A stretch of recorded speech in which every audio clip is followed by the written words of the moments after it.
Hey folks, it's John Schneider and welcome to another episode of New Jersey Bayshore Living. You know what? I love this job because not only do I get to interview interesting people, but I can interview people about the things that interest me. So I'm very interested in home improvement right now. I'm trying to get my home all fixed up like I always am. And then I started thinking, if I were to ever sell this home, all the money I put into it, would it be worth it in the end? Would people be interested in having a chicken coop or a greenhouse or a bunny hutch or any number of other things? So I'm going to talk to somebody that knows what they're doing and have some discussion about home improvement and what's good and what's not so good and what are the big mistakes that people make when they go to sell their homes. Have they put the right money into the right things to make their home attractive to be able to sell it?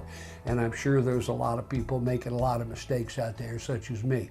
Anyway, my guest today is Susan Montanti. She is with the Driftwood Real Estate Group here in where I live in Keyport, New Jersey, and we're going to talk to her today. Hi, Susan. How are you? I'm well, thank you. You know, I was thinking about, are you a real estate agent? What's the latest moniker for you guys?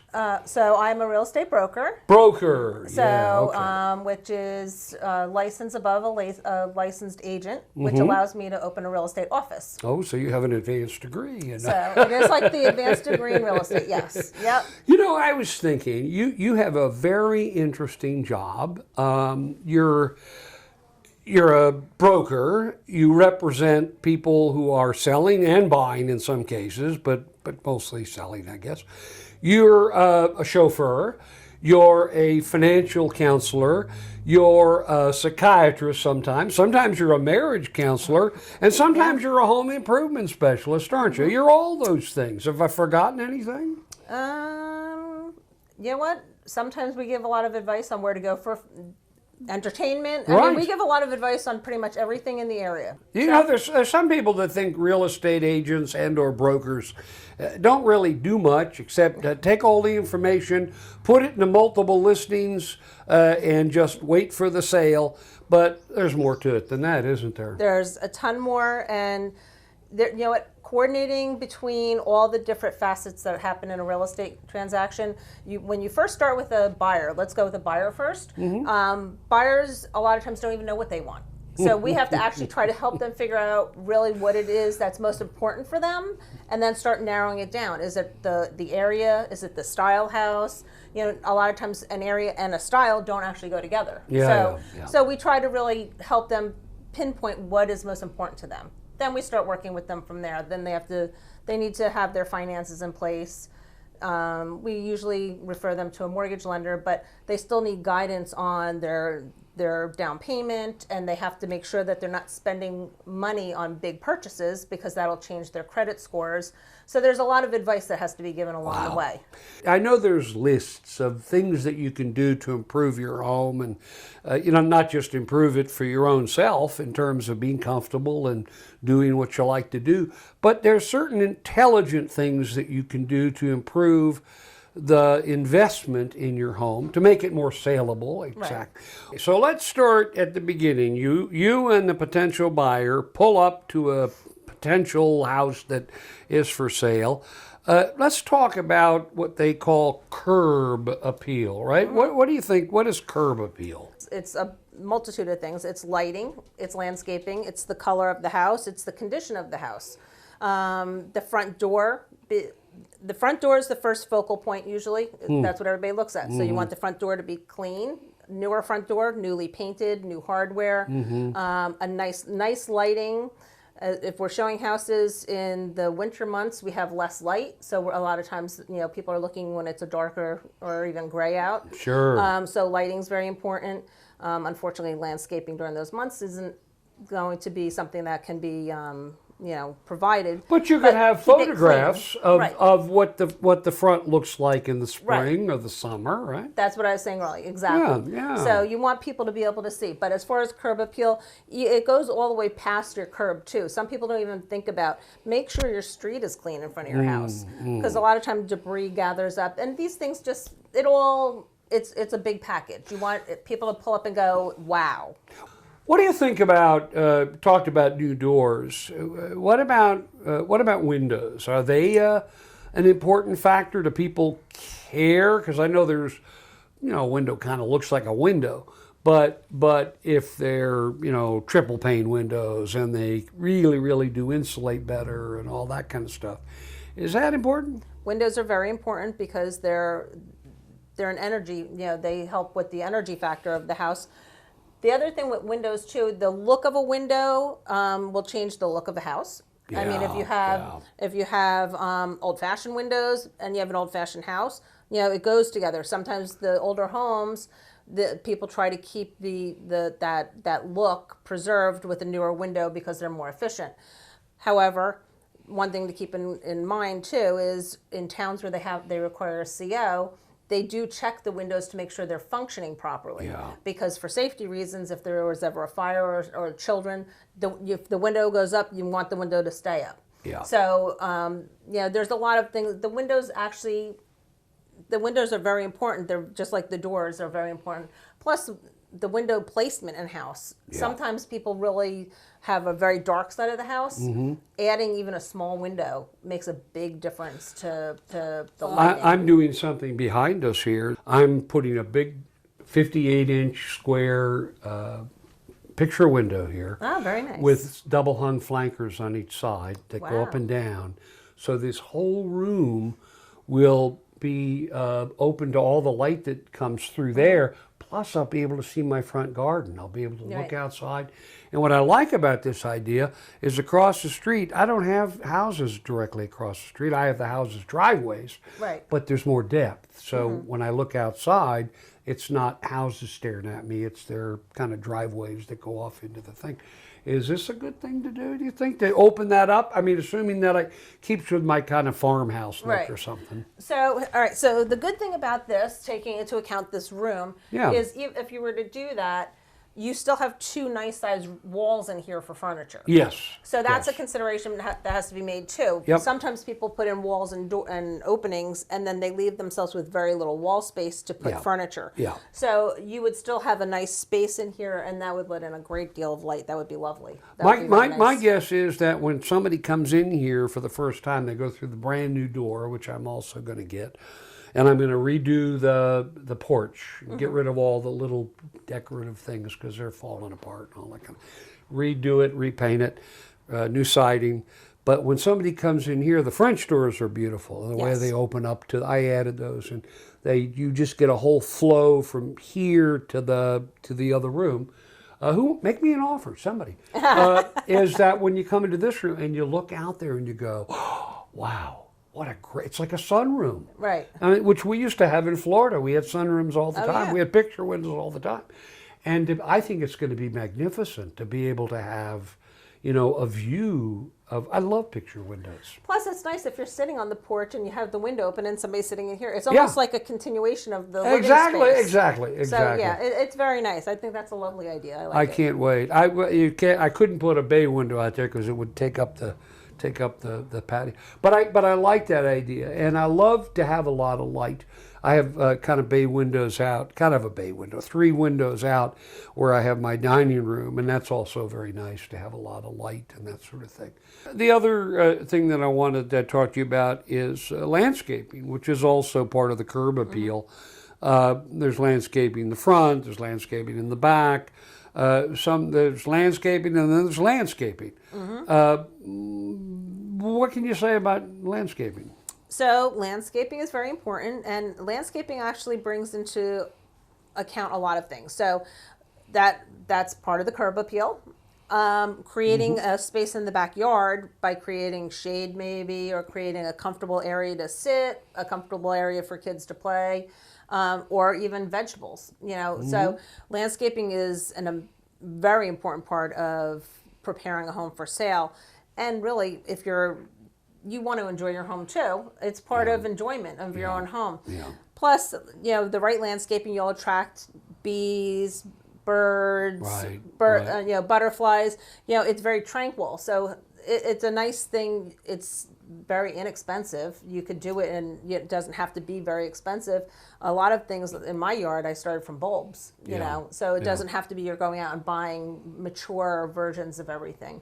Well, and I think there's some psychology involved, obviously, in the wow factor. The fact that, you know, you don't want to drive for 10 or 20 or 30 minutes to go see something that you're not interested in. You're kind of hoping and praying this could be it, you know. Right. It isn't always, and sometimes you got to go through 10 or 20 houses to find what you like.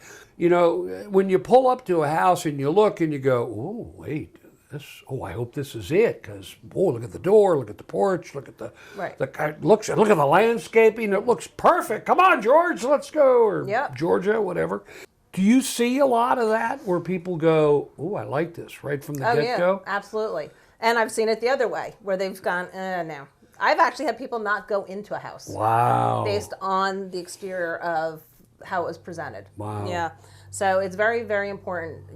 And then the other thing that people don't think about is, so the curb appeal is very important, but then once you walk in a door, the smell of a house hits you before you even see a house. Yes. So I always tell people the smell of a home is as important, because it's another sense that you're dealing with, and it hits a person as soon as they walk through a door. Yeah. So you want to make sure you have animals, I have animals. Sure. I love my animals. I'm not going to get rid of them, but you have to make sure that, you know, those smells are taken care of when you're showing your house, because not everybody's an animal lover, unfortunately. I came into this house and there were cat scratchings on the cabinets below and on the screens and on the doors, and I went, oh God, that's all I need. Yeah. What are the other things as you go through the house? What are some of the other things that you look at as a potential buyer? So something that is very, very popular right now is people like hardwood floors. More and more people have allergies, so carpeting is become not as popular, especially, you know, wall-to-wall carpeting. And even in new construction, I had some new construction that they put in new carpeting in the bedrooms. It's brand new. The buyer still doesn't want it because they feel that it just collects too much dirt. It holds the allergens, and they're switching it out to hardwood. So hardwood floors are a very, very big must now. So if somebody has hardwood floors under their carpets, they should really pull up their carpets and have the hardwood floors redone. So if you're serious about this, there's certain things that you do in home improvements, by the way, that you get your money back. Or you sell the house a lot quicker, or you sell the house for more than you thought, because you've got some extras in there that really do sell the house, like you talk about hardwood floors. What else? Everybody wants a new kitchen. Yeah. They love open space, the more open space. So a kitchen that opens up to the living areas, very, very popular. Really? Very popular. After going through COVID, it also changed the mindset too, that after people were locked in homes together. So that having an extra room where people could get away from each other, that's become very popular. Having a game room or a finished basement, or, you know, those things have become more and more a focal point, because people realize that was a very uncomfortable, it was a very uncomfortable situation to be locked in a house together and with nowhere to go. Honestly, I had my whole family, and I love my family. I had to build a greenhouse out there so I could escape. Well, that's good. And the kitchen is one of those things that seems to be really important. And I'm not, for men and women, really. I mean, to be able to go into a kitchen that's not dark and dank and, you know, has enough room for, you know, the cabinets are somewhat new and all that. My kitchen's a little funky. I painted all the cabinets, and I painted the walls, and I did some crazy things. But it's not for everybody, not my kitchen. And it's interesting for me, but it's one of those things I'd almost have to do if I were going to But your house is more of you have an older house. I do. And it's a historic home, and that has its own appeal, and that has its own buyers. Oh, okay. So there's, you know, so sometimes modernizing a home like this isn't actually appealing to people either. They'd rather have it have that quaint and charming feature of refurbishing what is there. Yeah, but my kitchen's just plain odd colors. It's like green and yellow and all kinds of weird stuff. One of the things that I've seen on a number of lists is to update your appliances. How important is that? It's very important, actually. I mean, so if you have appliances that are functioning and they still look relatively nice, you don't have to replace your appliances. I think the most important thing is that the appliances match. It creates a nicer look to the kitchen. When you have a black refrigerator and a white oven and a stainless steel dishwasher, it really becomes a mishmash. Unless you're going for the eclectic look. Unless you're going for that. I will tell you it's not very popular. Yeah, I would imagine. That's when I would actually say it would probably be a good idea to replace some of these appliances. And the bathroom is important too, isn't it? Bathrooms are very important. So the bathrooms in the kitchen are the two most important. And they're usually the most expensive. Yeah. And that's why part of the reason why they're the most important to have updated.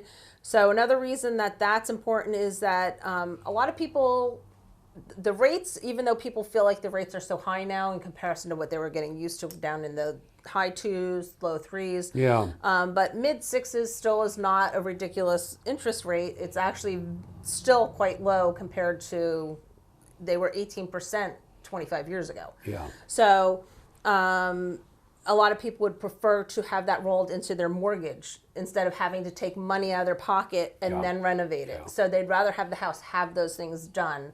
It's more, it works better for them for financial reasons. Right. And I know too that while you don't have to completely repaint your house, it's not a bad idea to rethinking painting. I know I've got a lot of scratches, nicks, and things that I should probably fix up. It wouldn't take me that long, maybe a day.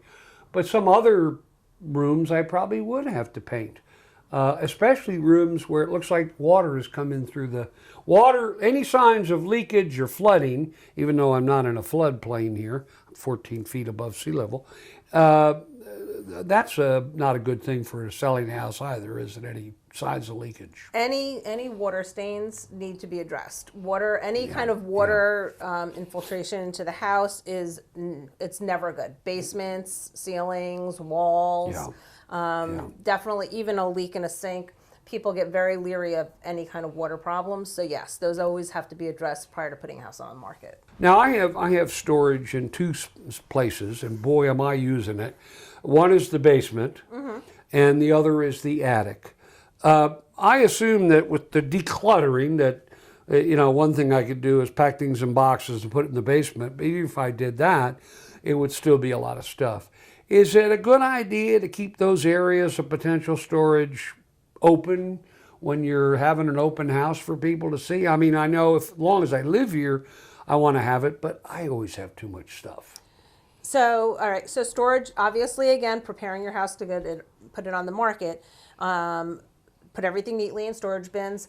The other thing, too, you have to take into consideration, they're going to do an inspection. So you're going to have to access areas. So if you have a lot of these items up against walls and access areas, a lot of that's going to need to be moved away, or else they're not going to really be able to do the inspection properly. So it's best to try to think ahead about that and where you're putting those things in advance. So is there an advantage to someone like me? I own my home. I'm not paying any bank for anything, although I have to pay taxes.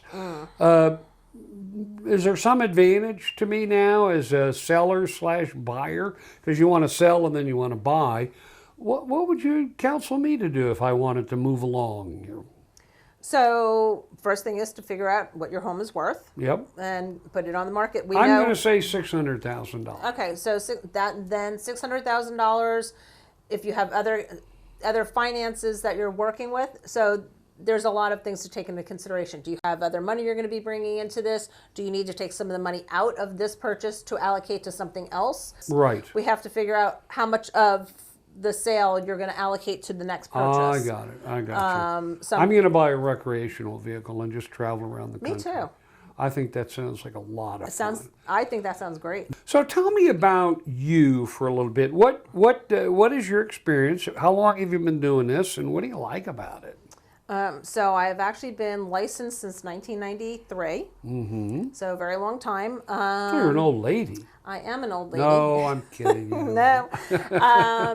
So I have actually been in my company for 2 years in November, Okay. Driftwood Real Estate Group, and I worked for some large brokerage firms, franchises, and I've worked for some smaller ones. And I realized I wanted to actually be more community oriented as a business. So that's why it lent itself to me opening my own company. What does that mean? So we actually, our location, we want people to come in. Yeah. I felt like after COVID, everybody was so isolated. Oh, it was terrible. And a lot of businesses were going more towards everything was online. And I wanted it to be more that you came in and we had more interaction in person. And we get a lot of people in the neighborhood that we know them. They walk by, they wave, they come in, they have coffee. We're a pet friendly office. We have people who walk in with their dogs. We always have dog bowls out. How about parrots? Can people come in with their parrots? You can. We haven't in the cage. We haven't had somebody do that yet.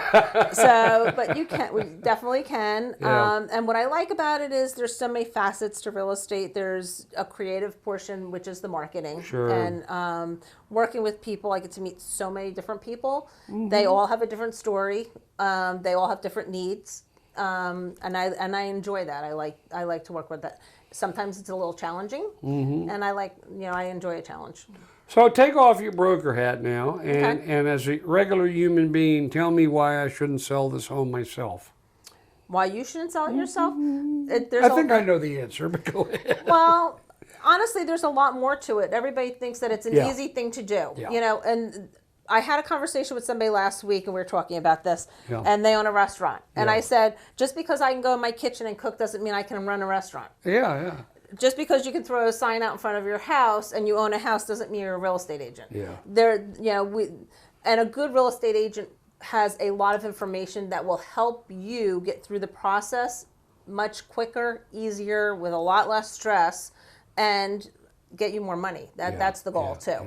So, and an experienced agent can actually anticipate problems and avoid them for you. Whereas when you don't have that experience, you're going to run into things that you're not going to actually have to handle.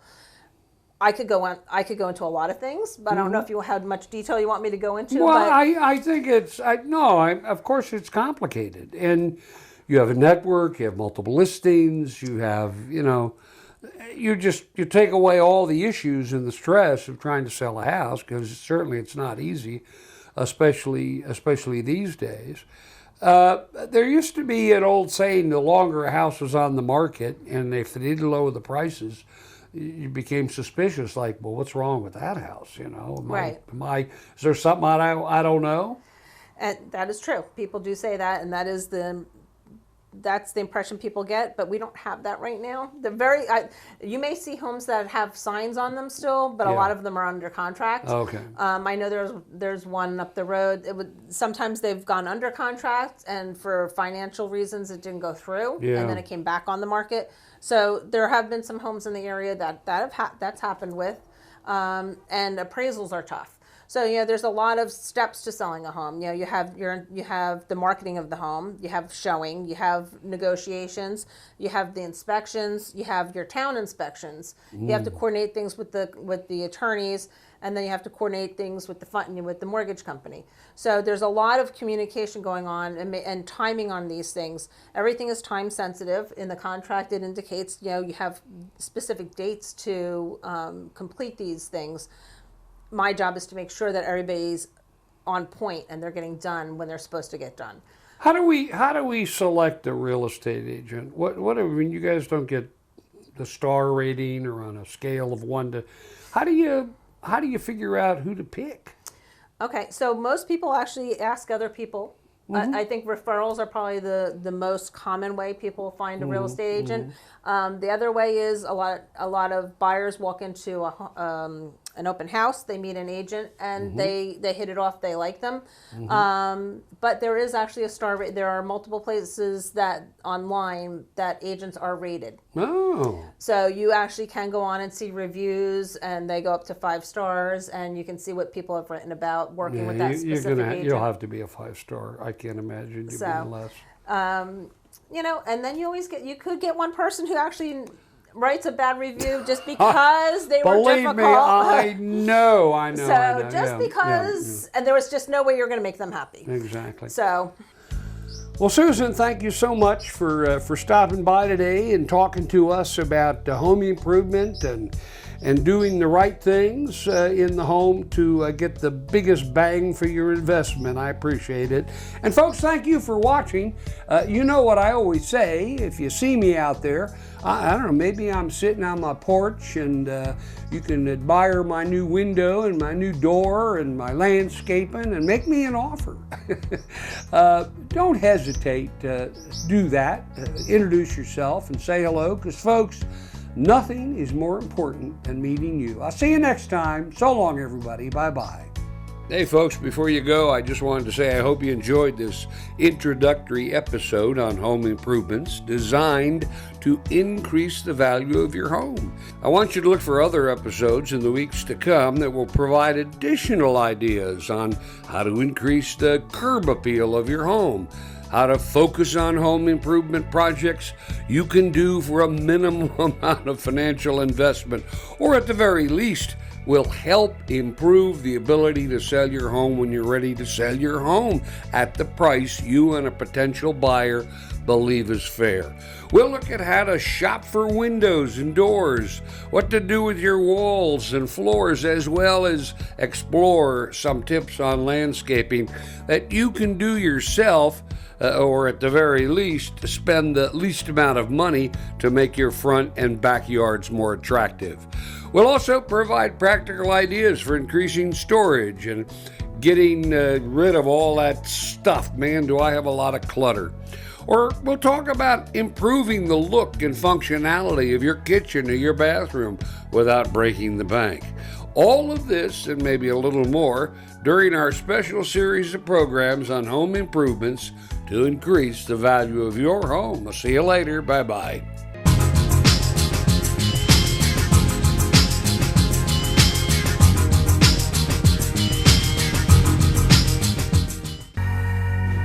Here we go.